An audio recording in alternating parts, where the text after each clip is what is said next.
As those of you who know me know, I had a scare, was almost not part of this community, moved away from it, and then had to haul my butt back here really fast because it is just too amazing a place to leave. And part of falling in love with it here, a large part of it was you all.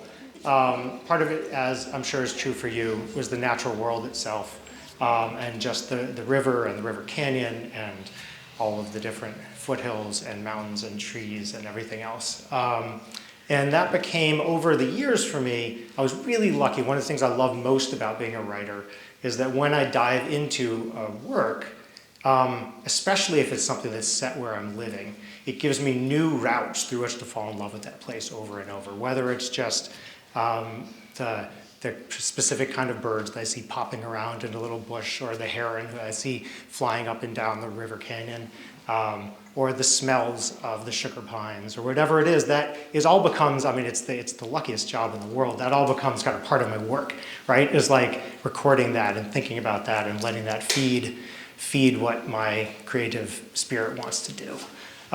So all of that just made me fall in love with this place more than I probably have anywhere else. So I'm so glad to see all of you here. The book is called What Came West. And this is the first time I have talked about it. It's the first time I've read from it. I'm sure I will stumble over a lot. I'm not even positive what I'm gonna read, so you guys are my guinea pigs. And it's not even officially out. It comes out on Tuesday. So those of you who have pre-ordered books, I know some people have come up and said that, and thank you so much, that's amazing. They kind of cheat you. You don't get the books early, you get them when it comes out anyway. If you haven't pre-ordered books, all the book sales tonight will go toward Husway. So all the proceeds go toward Husway. So if you feel like supporting the organization, it's a great way to do it. And I will also say, I maybe will ask Iona to come up after I talk and tell you specific ways, other ways you can support the organization. But I wanted to do this event here, this first event, before the book's even out in the world anywhere else.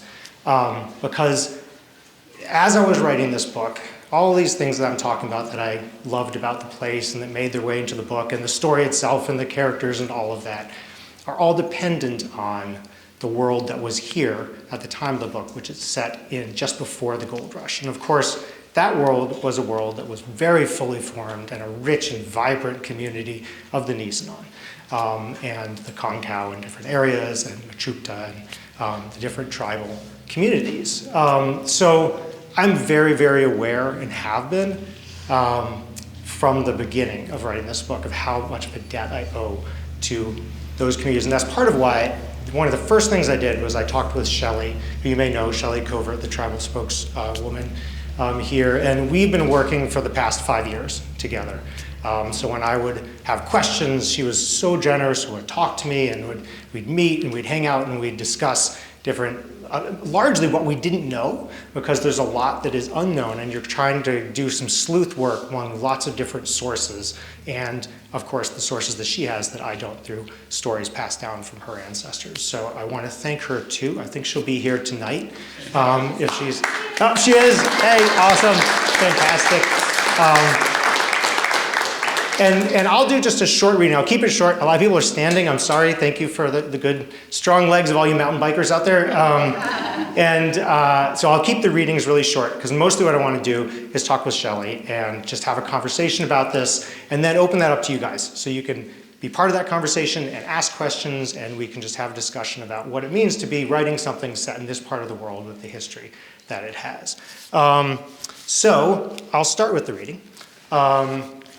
And it was funny, I was saying to my wife today, it didn't feel real until I took the cover off the book. Because all my other books, when I do the readings, when I'm on tour, the cover gets all ratty, so I take it off. And I hadn't taken it off yet, and I was like, oh, that's what it looks like. Okay, there you are. So it's surprisingly heavy. They fool you. They somehow made it thin, but it's like almost 500 pages. So.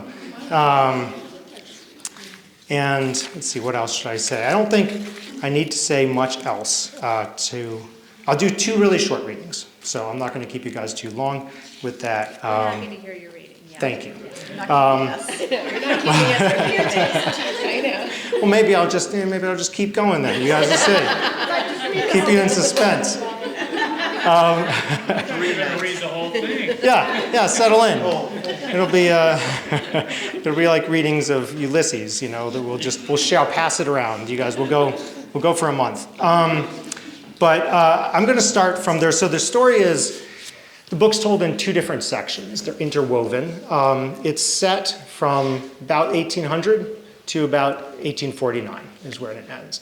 And it's in two different time periods. So the basic gist of it is about this guy Silas, who doesn't fit in his world in Pennsylvania, and doesn't fit in his society, and is ostracized from it, and can't really stand to be around other humans very well. He has some difficulties with that. And that really comes from my thinking about who are these people who are mountain men who would go off for a year on their own. What kind of psychology was behind that? I was fascinated by that idea. So the story tracks his journey west, eventually into the Sierras as one of the first whites to cross the Sierras. At the time, there had only been 3 parties that really had, by about 1840. And he is one of the very first that stays as a hermit. So I like to describe the book as 500 pages with a homicidal hermit, which my editor didn't like. So he has a much better description about it being an adventure novel and all kind of wonderful stuff. But that's one story. And then the thing that makes the adventure novel is it begins with a violent act that has repercussions throughout the rest of the book. And so there's one storyline that is Silas is the character, his movement west, and then the world he finds here and falls in love with, and that becomes his place on Earth. And then the gold rush hits, and that's the second timeline, which is one takes place over decades, the other one is over a few weeks. And he cracks when all of a sudden there are 80,000 whites flooding this area and ripping the world away from him, and importantly, of course, from the Nisenan and the communities that were here. He snaps, and there's an act of violence that then haunts him throughout the rest of these weeks. And so we follow this kind of manhunt of him while we're getting his story. And the story, which I'll read to you from the beginning here, is told in first person. It's a letter to his son that he abandoned when the son was 3. And he is trying to explain why he had to do that and the life that he found here. So I'll start with that first. You will want to know why, even if you do not think so, even if you have tried to cut loose from me and done it.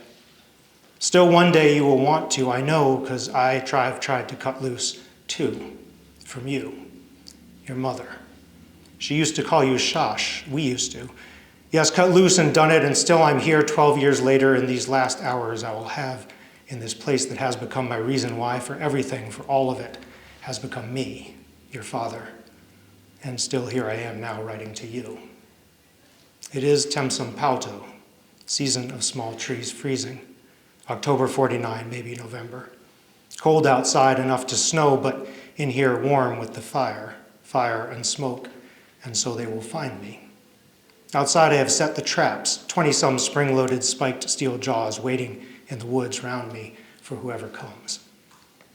The Nisenan say when you die your heart stays, a few days longer, goes round to all the spots you knew in life now as your ghost, to do again all of the things you did before you died. I have been thinking on it. Is it for the spirit or for the living who are left? The living do not know the ghost is there, and if they did, they could not see it. The spirit knows the living are near, but cannot allow itself to see them either. If it so much as looks at someone, the one who it lays eyes on will die too. So it has got to redo its life all over in a kind of blindness of its own making, a kind of dance, reenacting memories alongside those who also live them, but now alone. Here's what I think. I think it is for both to give time to the living and the dead, to let them, make them, force them to feel. I think that's why they cannot see each other, so they will look into themselves instead and grieve.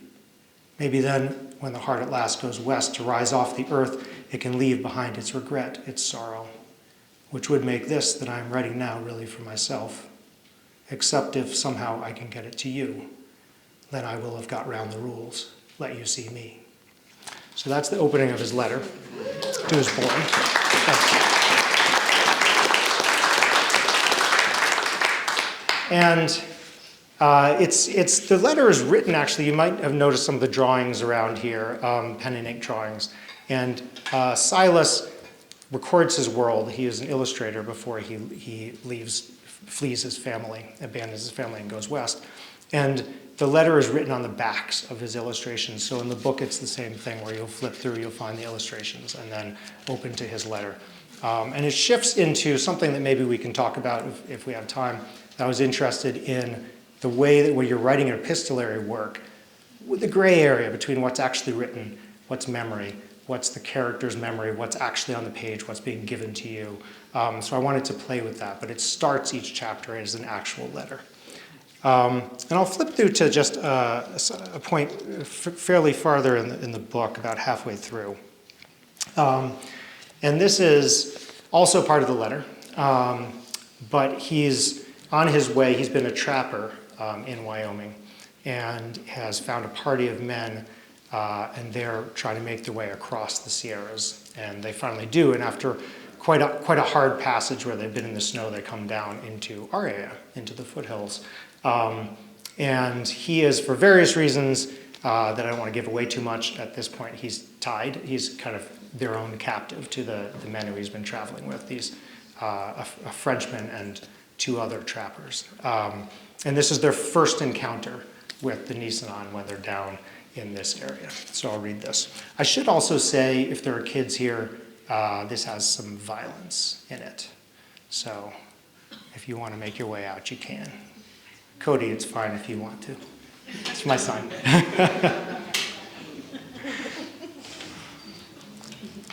Okay, so this is their first interaction when they first see 2 Nisenan men.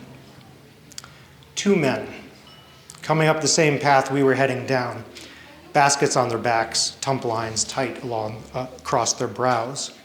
Wholly unclothed but for a woven hair netting, bows in their hands, standing there for a split second before they ran. I was in front watching them when I felt the ball blow by, heard the blast, saw one stumble. Flung basket spraying a rain of acorns, the other bolting for the trees. Behind me, all 3 men had drawn their guns, everyone shouting, but for Baloo, who, jabbing his heels into his horse, pounded past me and plunged into the brush. Amid the sound of him crashing away, we crowded around the fallen man. He'd been shot through the shoulder, the ball's exit blowing bits of flesh and blood over the scattered nuts.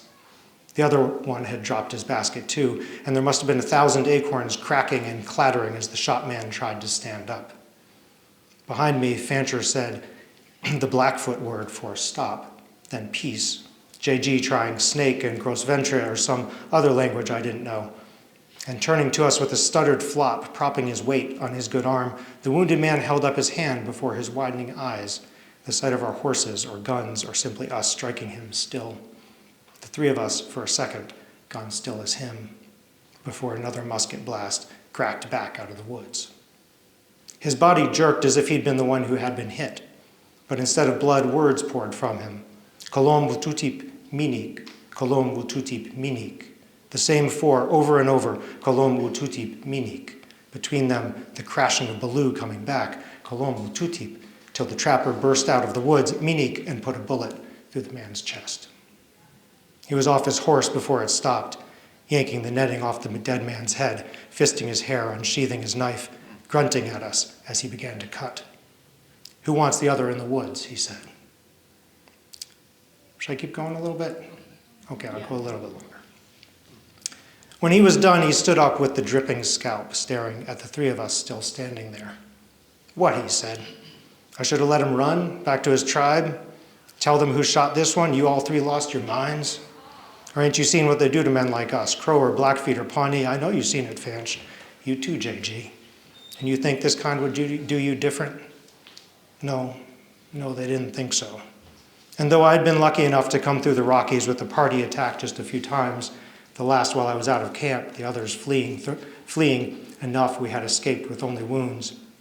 I'd heard the worst, stories of captives cut up piece by piece, their bits fed to village dogs, the dismembered parts of those already dead thrown at the faces of the doomed. Had seen in the faces of the men who told it enough to be scared now. Scared enough to start to think, I sensed a presence gathering in thickets of underbrush behind rock pilings, a presence that, as we traveled farther down river, seemed to grow, even as we stayed off trails stuck to the higher ground where the more level land would lend advantage to our horses, a presence that, as daylight dwindled, I began to feel against my skin, increasingly seeming about to flare, like the hole inside a piece of wood rubbed by a whirring fire drill growing hotter and hotter, a feeling strong enough that just before dusk I called out to JG. He was farthest back, slowed down by me loping behind him, my rope tied to his saddle. JG, I called, untie me. Sorry, he said. Untie me, I said again, give me my gun, at which he laughed. A sad, regretful breath puffed out just before the arrow struck his neck. I'll stop there.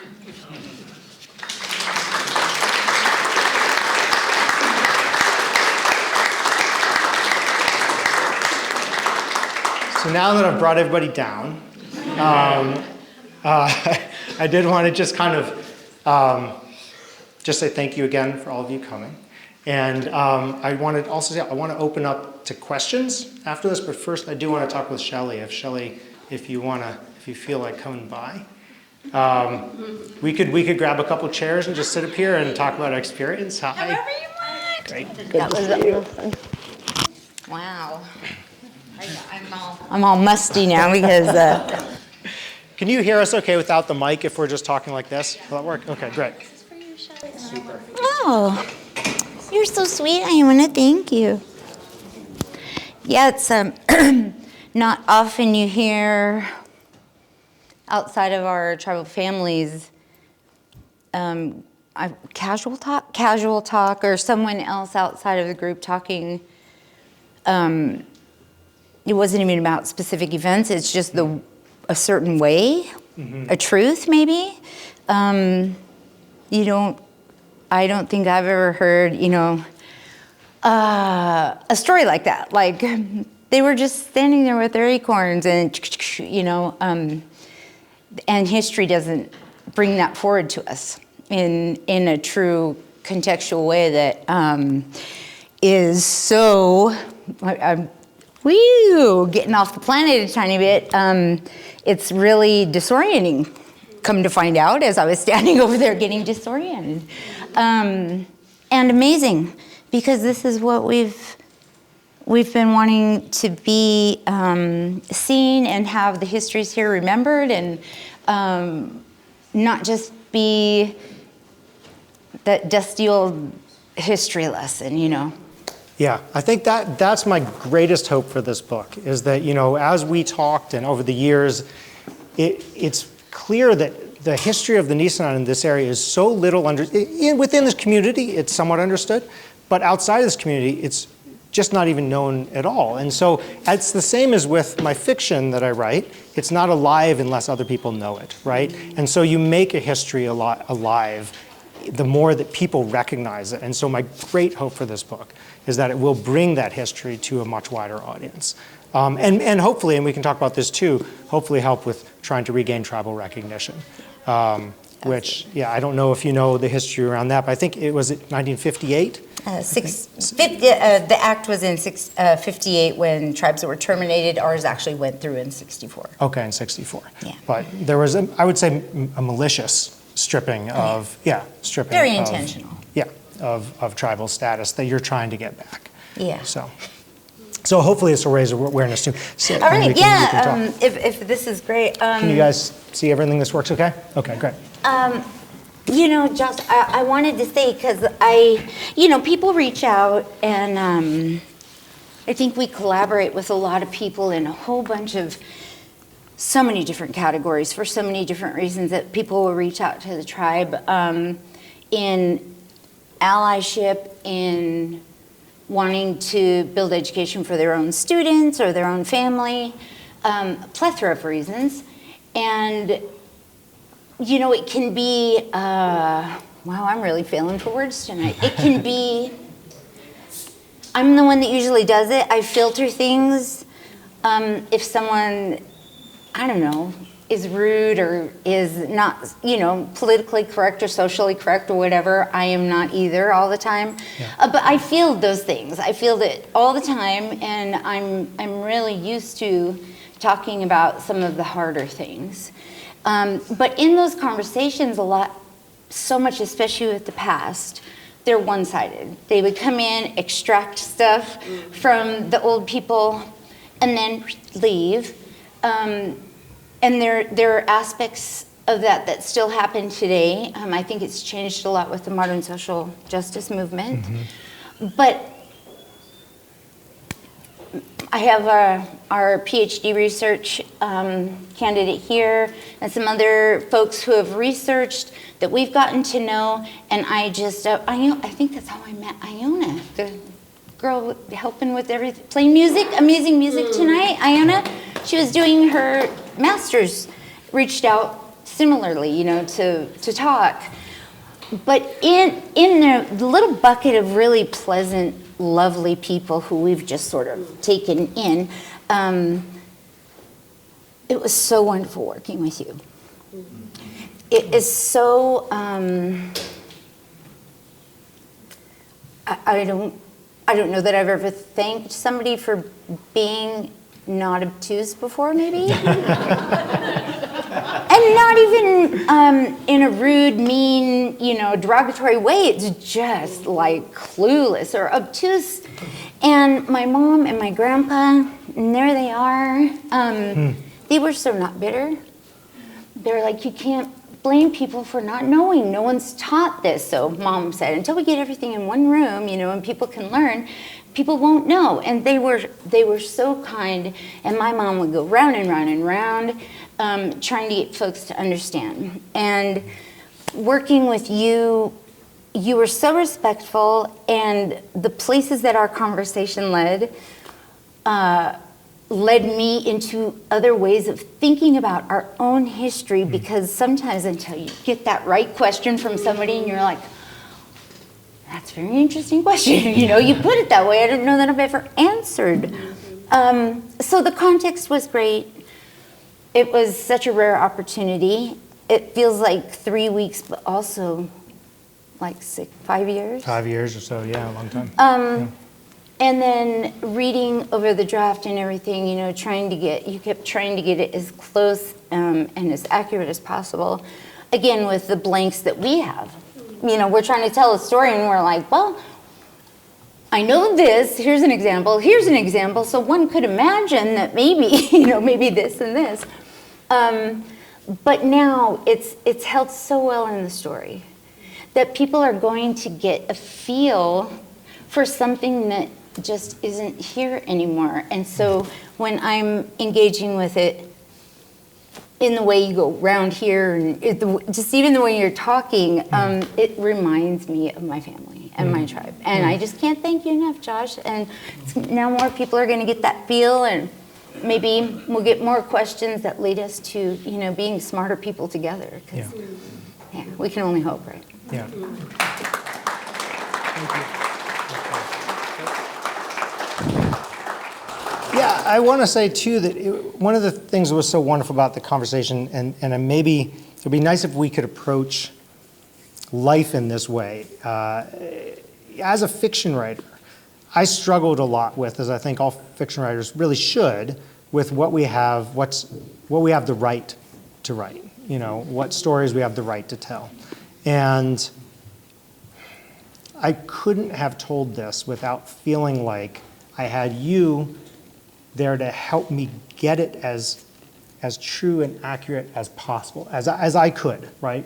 I made decisions not to write, say, from within the perspective and the voice of a Nisenan character. I didn't feel like that was my position, right? But if for a long time, I've always felt like you can try to do what you can do, but you have to.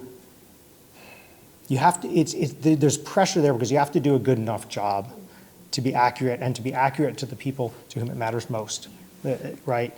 And so there's always the threat of that failure. And it was your help that allowed me to feel like, oh, okay, I can do this, right? Like I can do this in a way that is good enough to warrant it, to make it so it's okay. And that was the help that I had. And a lot of the freedom that you gave me too. I remember there would be certain things I'd come across in my research. I'd be reading books by anthropologists who'd been writing stuff in 1880, and then we'd be talking about different things, and there might be some conflicting resources. And I remember at one point you said to me, well, just like in any community, there's going to be variation among the different, right, and the different villages and the different areas. And so you might have, say, a Nisenan community that borders the Mountain Maidu community is going to have some of those traditions from that Mountain Maidu community is going to creep in. And it was such a kind of humanizing and non-strict way of looking at, but having gray areas, having some flexibility to understand the Nisenan, of course, as people, right? And not just kind of an academic, historical culture. And so that gave me also a feeling of freedom that allowed me, I think, to be able to be creative with it as well. Awesome. Yeah, I feel like that was given to me from my elders a lot, is like knowing right and wrong, but then, they give me their best guess and their best hope, or, the direction is probably that way, but that's probably going to be up to you.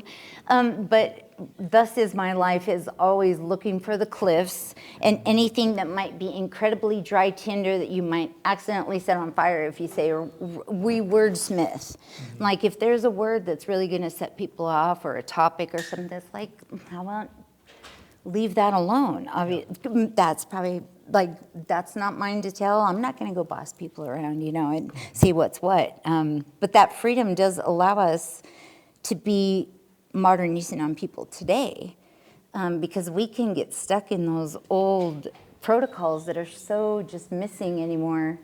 And I don't know what my elders would do if they popped out of the grave, into 2026. I don't know what they would do, what they would say.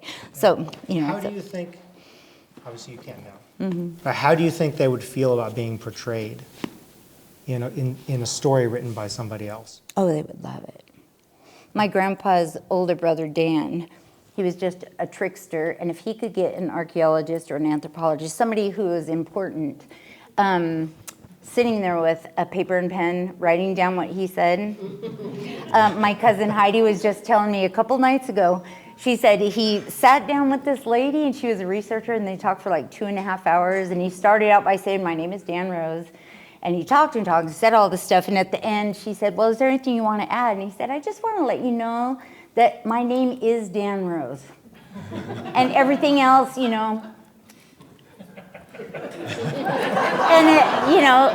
and I think that was probably one of his best days ever. And he told everybody else around. But yeah, I think they would love it. That's great. Yeah. And if you stepped in it and were real bad, they'd tease you for the rest of your life or whatever. Yeah.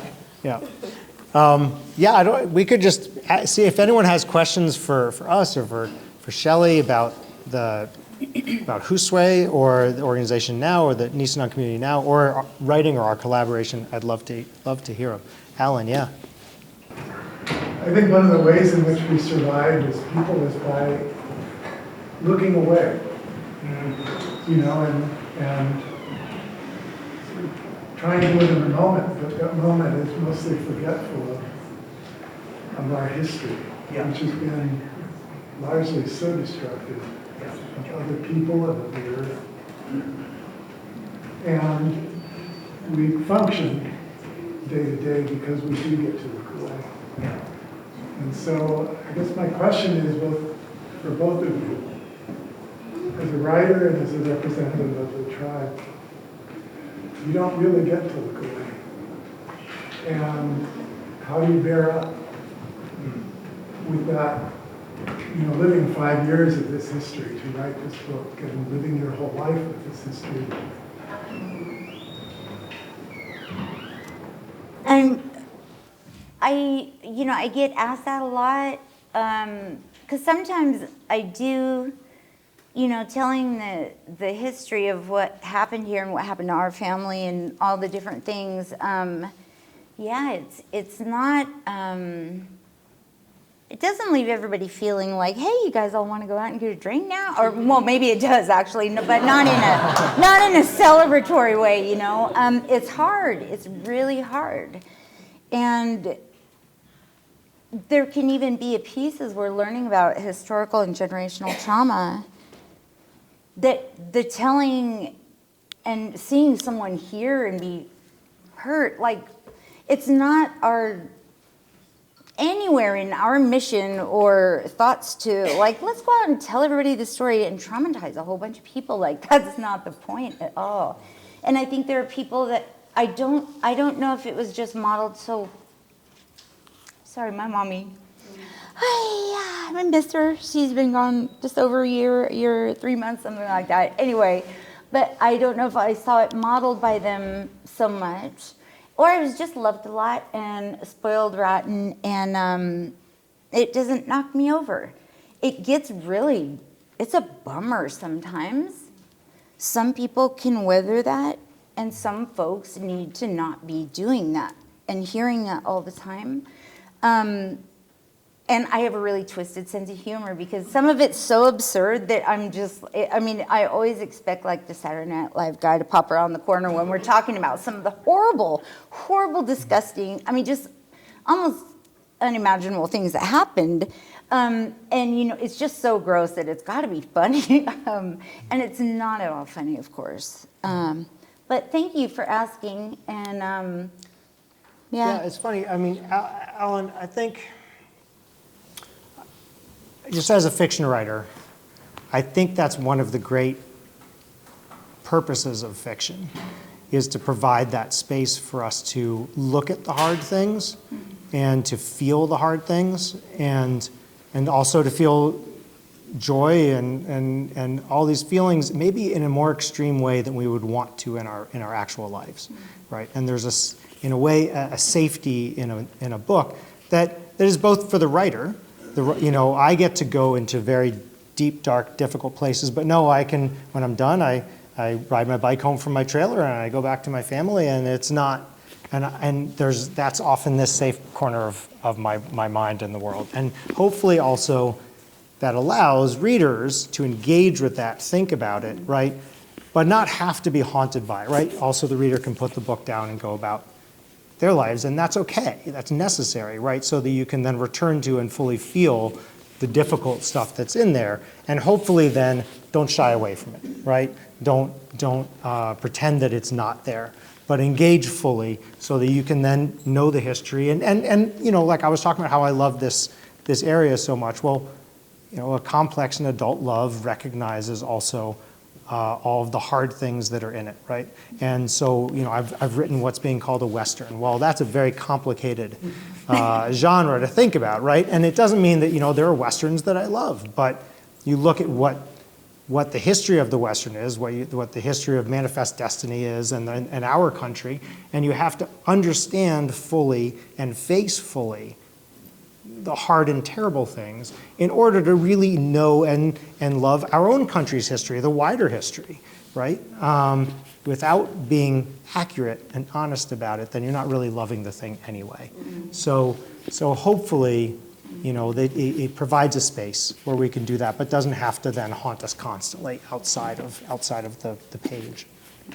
I don't know, you have a couple scary spots in there where I literally was like, just the way you, because I love Stephen King. I love some good, and there were a couple spots I was just like, literally hair went up on the back of my neck. And it wasn't even like you were writing a horror novel or something. It was just the way it was laid out. I was just like, whoa. Yes.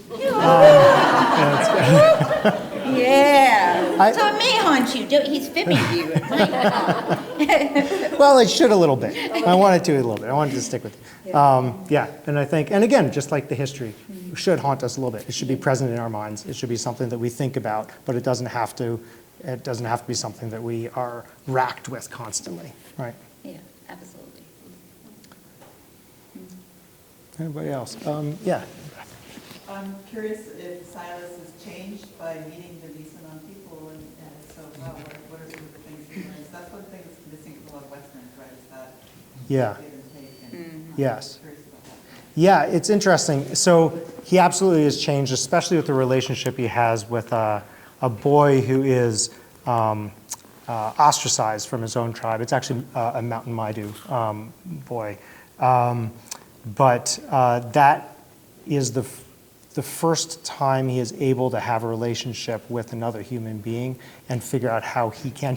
I should say he's neurodivergent in a way that makes him very hard to be around people.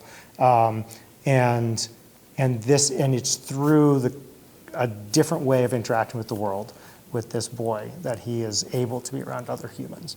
So he's changed quite profoundly. But I also think it's really important. One of the things when I was talking about what stories do I have the right to write and stuff like that, I think I had a conversation with the writer Marlon James years ago about what to watch out for.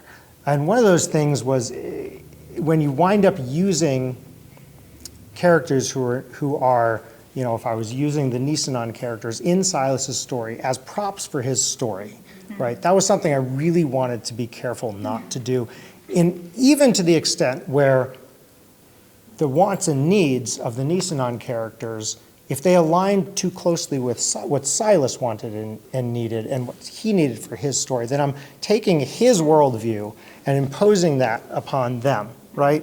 And so I was very careful to try to make sure that there's a few Nisenan characters who have their own desires, and they don't necessarily align with what Silas's stories would need for them to have. So and I guess the last thing I'd say around how he's affected, he's pretty ostracized by the Nisenan around him. He's not like, he's a weird dude, and he's trouble, and they kind of allow him to exist for various reasons in a kind of awkward truce, and he winds up interacting through trading mostly, briefly, but his character, this gets away a little bit from the interaction with the Nisenan, but where he's really most comfortable in the end is as a human animal among other animals. And the wholeness that he finds is more among the wild creatures around him. And because he has trouble with other humans, he also has trouble, of course, with his Nisenan neighbors. So,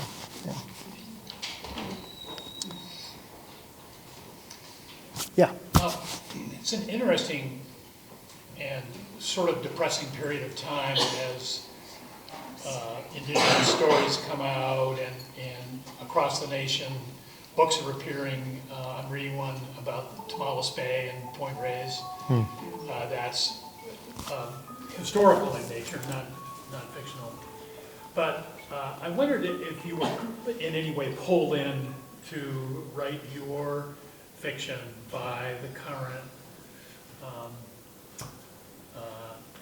activities and back to land, return of land movement, et cetera, et cetera. I wonder if you were pulled in by what's going on nationally with Indigenous people.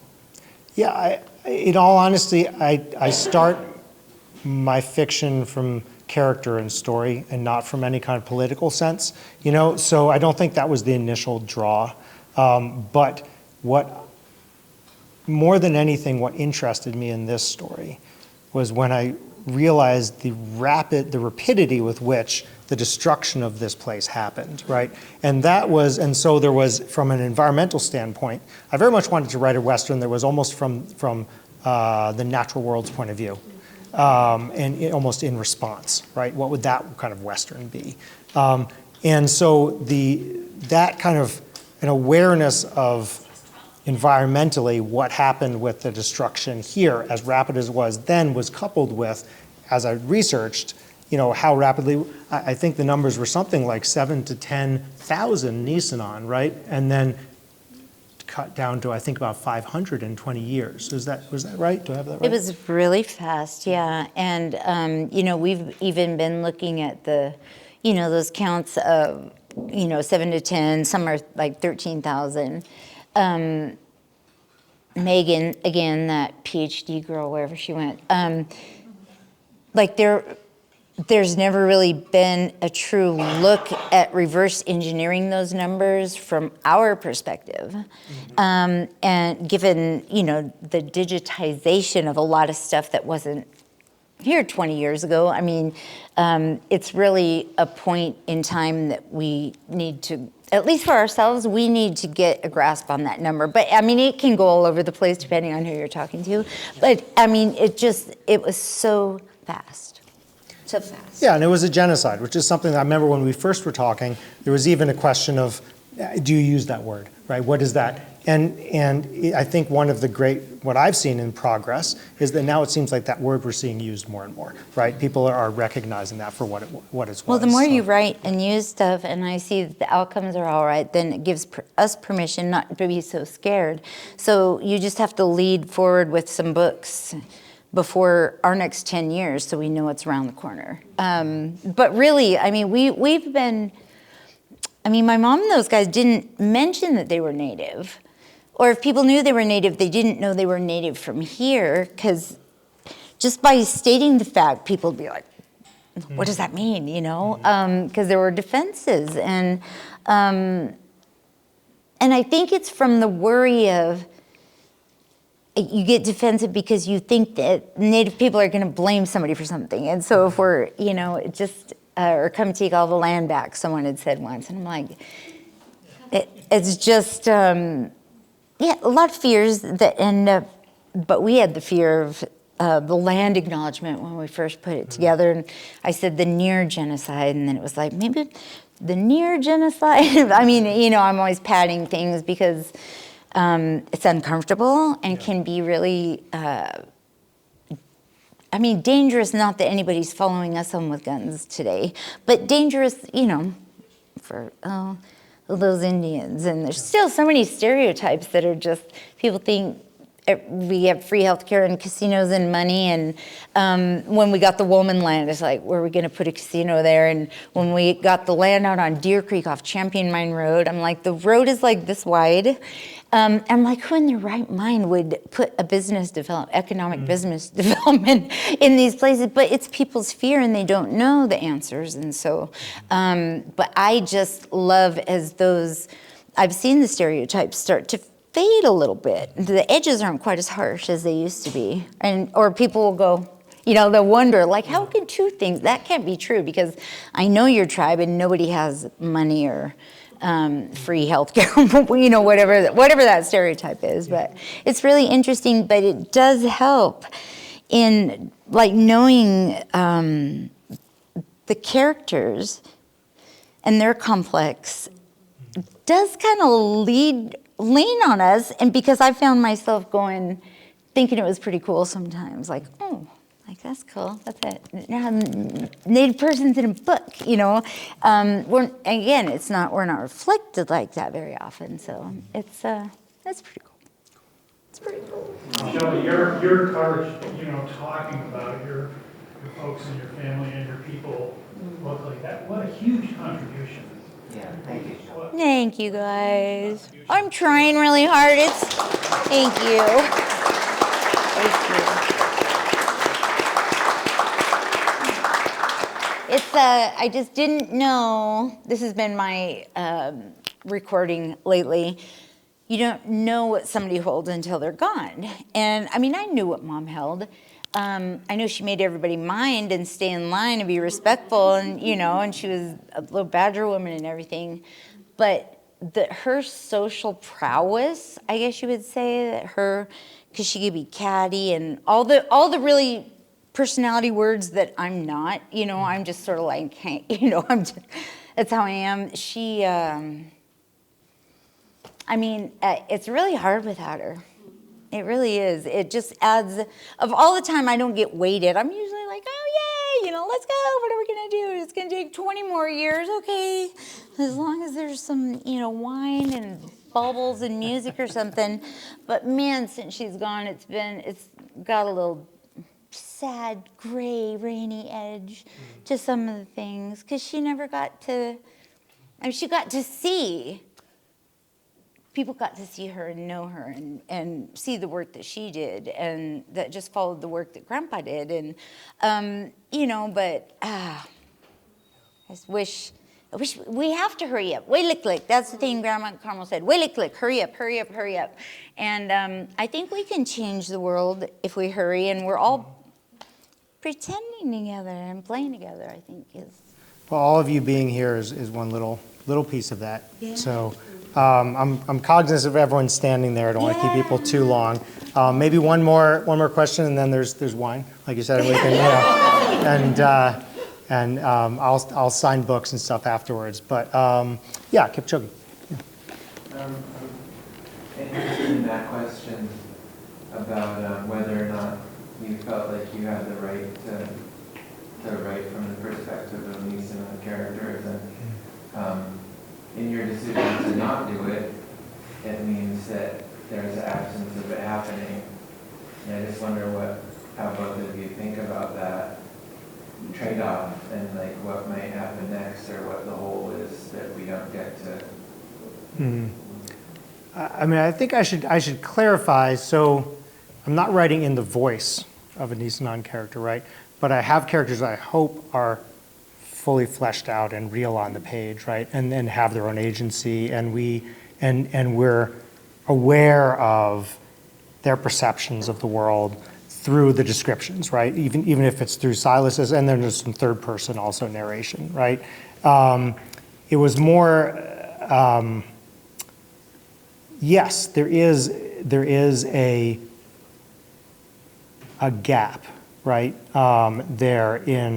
Because I didn't feel like I could fully and accurately enough, again, it comes down to that, right? Like accurately enough to get it right enough that I didn't have that in my abilities. And maybe I'm wrong about that, right? But it felt like that was the place to kind of draw the line. That does mean that there's also a space out there for, hopefully, a Nisenan writer, to fill that gap at some point in their own story, In this story, as long as I wasn't using the Nisenan characters, like I say, in a way that felt for the story's use, or for Silas's use, but was representing feels too cold to me, but having humans present of these people, right, on the page in a way that felt real. That was what I was going for, right? And trying to have the world, again, because it's not just the character, but it's also the cultural world and all the pieces of that, right? And the more that can come alive on a page, that also is something that I felt like, well, I can do that through research and talking to Shelly and try to lift a kind of a life and a presence onto the page without necessarily going through the perspective. Does that make sense? Yeah, we should wrap it up. I'm happy to talk with anybody and mingle some more and chat with you all and sign books. And again, all the proceeds go to Hushwe, and also there.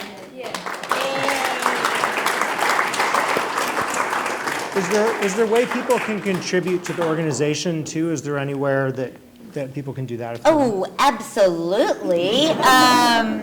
Yes, so formerly CHIRP, or California Heritage, blah, blah, blah. Our old URLs direct to the newhushwe.org. You can donate in the same old ways. We have a button on the website. And you can become a member of our Ancestral Homeland Reciprocity Program, which is where people who are living and working here just voluntarily contribute monthly. Just because, I call it just because money. I know people say there are a lot of becauses attached with that money, but in my Shelly pots, it feels like just because money. And it was one of the things that my mom, she didn't get like awestruck very often, but she just couldn't figure out why were people just giving the money over and over again? And I'm like, it's like a voluntary tax because the land, we didn't sell it we didn't say, sure, take the land or whatever. But those people weren't here. I said, I know, but it's, trying to get her to understand, but why do they keep giving it though, was really beautiful. So you can do that. But yeah, look at our website. We have so much new digital content and educational materials. And the word Hushui is a Nisenan word that means prayer or wish. And so it is what, it is. That is what the organization is. And everybody who's involved, I think we've had so much great relationship building individually where we all look at this topic that is the Indian affairs or whatever, and everybody's just like, what? When they find out reality, they're just like, what? And I'm like, I don't even know. It's such a weird thing. So anyway, but thank you. Yeah, please go check out the new web stuff, sign up for the newsletter, etc. Thank you, everybody. Thanks for having me.